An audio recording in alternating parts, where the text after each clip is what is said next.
कभी फूटी कोड़ी नहीं दी। मुझे प्रसन्नता है यशस्वी प्रधानमंत्री का जोरदार अभिनंदन श्रीमान नरेंद्र मोदी जी का करें, जिनके नेतृत्व में हमारी सरकार भी काम कर रही। और माननीय प्रधानमंत्री जी ने किसान सम्मान निधि देने का काम किया है। जिन जिन को मिलती हाथ खड़े करके बताओ किसान सम्मान निधि। जिन जिन किसान भाई बहनों को कहीं मांगने जाने की जरूरत नहीं, किसी ऑफिस में चक्कर लगाने की जरूरत नहीं, बिना किए बैंक अकाउंट में आती है। यह है नरेंद्र मोदी जी की सरकार। जोरदार अभिनंदन करें मोदी जी के लिए।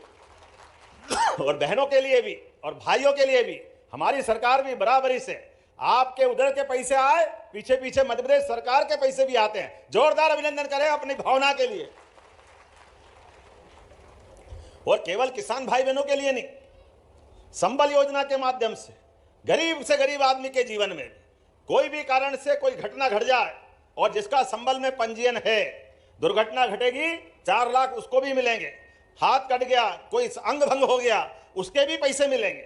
हमारी संवेदना है, ये पैसे का सवाल नहीं है। सरकार का मतलब हर परिस्थिति में अपने भाई बहनों के साथ खड़े रहने का संकल्प यह होना चाहिए। और इसलिए जब यहां विकास कार्यों के लिए आए, और विकास कार्यों के लिए कितना अच्छा लगता है, वो अपना सिंधु नदी का पुल, कौन सा मंदिर है सामने, अपने आप भगवान की पूजा हो जाती है। वनखंडेश्वर महादेव, बोले वनखंडेश्वर महादेव की। कितना अच्छा लगता है वो पुल पे से खड़े होकर के। उद्घाटन का मौका मिला तो हमने कहा बाय बाय करके उद्घाटन नहीं करेंगे, पैदल पैदल चल करके आधे पुल तक गए और वो दृश्य निहारा। सच में इतना अच्छा लगता है। नीचे मां सिंधु नदी बह रही है, ऊपर आसमान से बात करता हुआ वनखंडेश्वर महादेव का मंदिर। ऐसा लगता है अभी अभी स्वर्ग से अवतरित होकर के सेवड़ा की धरती पे आया है। वो आनंद आ जाता देखकर।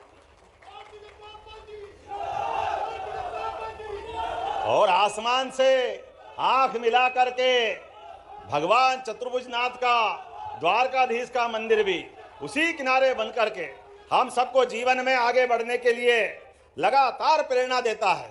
मैं जब आपसे बात कर रहा हूं तो किसान परिवार में मौका मिले तो हमारी पार्टी ही पहली बार मुख्यमंत्री जैसा पद किसानों को देती है। जोरदार अभिनंदन करें, यह हमारी भाजपा की विशेषता है। गरीब चाय वाले को देश का प्रधानमंत्री और गाय वाले को मुख्यमंत्री बनाती है। यह है हमारी पार्टी और हमारी पार्टी का काम करने का तरीका।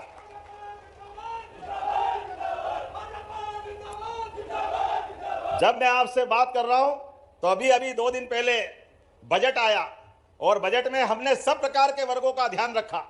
हमारी सरकार के ध्यान में आया कि कई बार घर के अंदर पोषक तत्वों की कमी के कारण से बच्चे स्कूल में जाते हैं या उनके जन्म के साथ कोई का वजन कम हो, कोई की और कारण हो, तो मध्याह्न भोजन और कई योजना चली। लेकिन हमने जब आके सरकार संभाली तो हमने कहा हम तो गोपाल कृष्ण के 5000 साल पुराने काल को याद करते, और हमारा नहीं, इस देश की पहचान तो सदियों से भगवान राम और कृष्ण के जमाने से दूध और दही की नदियां बहती थी। यहाँ पर किस बात की कमी है, सदैव आनंद रहा है। ऐसे समय में भगवान कृष्ण को याद करो, जिनने दूध की ताकत से कंस को घर में घुसकर अपने मुक्के से मार करके दूध की ताकत बताई, यशोदा मैया की ताकत बताई। मैं आज के इस अवसर पर आप सबको ये बताना चाहता हूं, आने वाले स्कूल खुलने के बाद कक्षा 1 से सभी सरकारी स्कूलों में बच्चों को दूध का पैकेट देके दूध पिलाने का काम हमारी सरकार के द्वारा प्रारंभ होने वाला है। बच्चे पढ़े लिखे आगे बढ़े, लेकिन केवल कागज के कीड़े नहीं बने। उनमें बल वैभव होना चाहिए, उनमें पुरुषार्थ होना चाहिए। उनके बीच में वो दौर की एहसास कराते हुए कि अपने बच्चे अगर जाए तो घर के साथ साथ स्कूल में भी सभी प्रकार की सुविधा मिलना चाहिए। इसलिए दूध भी मिलेगा और पढ़ेगा लिखेगा बच्चा। अगर कक्षा 5वीं और 8वीं का स्कूल दूर है तो जाने के लिए साइकिल भी हमारी सरकार बच्चों को देने वाली। हम तो कांग्रेस के जमाने से पढ़ के निकले हैं, बैठने के लिए टाट पट्टी नहीं रहती थी, किताब कापी तो सोच ही नहीं सकते, और कपड़े गणवेश भगवान जाने कभी सोच नहीं सकते थे। लेकिन हमारी सरकार बच्चों को आने जाने की साइकिल, पढ़ने के लिए किताब अपने यहां से देने वाली है, अपने सभी स्कूल के बच्चों के लिए। और जब उससे आगे बढ़ो, जो बच्चा टॉप करेगा उस बच्चे को स्कूटी, और 75% से ज्यादा बच्चे लाए 12th में तो उसको अपना छोटा लैपटॉप भी देने वाले हैं। यह हमारी सरकार का निर्णय है।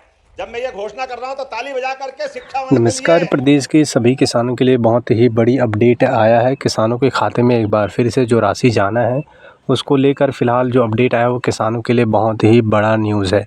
प्रदेश के लगभग 83 लाख किसानों के खाते में राशि अंतरित होंगे, जिसमें से सीएम किसान कल्याण योजना की 14 किस्त आपके खाते में कब तक आएगा उसको लेकर अपडेट आ चुका है। आप लोगों के खाते में 2-2 हज़ार रुपये तो भेजे जा चुके हैं। प्रधानमंत्री किसान सम्मान निधि की 22वीं किस्त के रूप में जिन जिन को भी मिला है वो कमेंट करके बताइएगा। साथ ही अभी आपको इंतज़ार होगा सीएम किसान कल्याण योजना की 14 किस्त का। तो जितने भी किसान हैं उनके लिए बहुत ही बड़ी अपडेट ये है कि प्रधानमंत्री किसान सम्मान निधि जारी होने के बाद अब बारी है सीएम किसान कल्याण योजना की 14 किस्त की। तो जितने भी किसान हैं उनके लिए एक बार फिर से बहुत बड़ी न्यूज़ लेकर आ चुके हैं। पर सीएम किसान कल्याण योजना की 14 किस्त को लेकर बहुत बड़ी न्यूज़ आया है। जितने भी किसान हैं वो अंतिम तक देखिएगा। सीएम किसान कल्याण योजना की 14 किस्त की राशि आपके खाते में कब तक आएगा उसको लेकर अपडेट आ चुका है। बता दें सीएम किसान कल्याण योजना की 14 किस्त को लेकर जो अपडेट आया है उसके मुताबिक सीएम किसान कल्याण योजना की बाद जो है किसानों को अपडेट जो मिल रहा है उसको जिन लोगों का डीबीटी लिंक होगा उनके ही खाते में राशि आएगा। और कब आएगा वो अपडेट मिल रहा है कि 20 मार्च तक किसानों के खाते में राशि आ सकते हैं। 20 मार्च तक अपडेट याद रखिएगा। इसके आगे पीछे हो सकते हैं, हालांकि सरकार की तरफ से कोई ऑफिशियली डेट का अनाउंसमेंट फ़िलहाल नहीं किया गया है।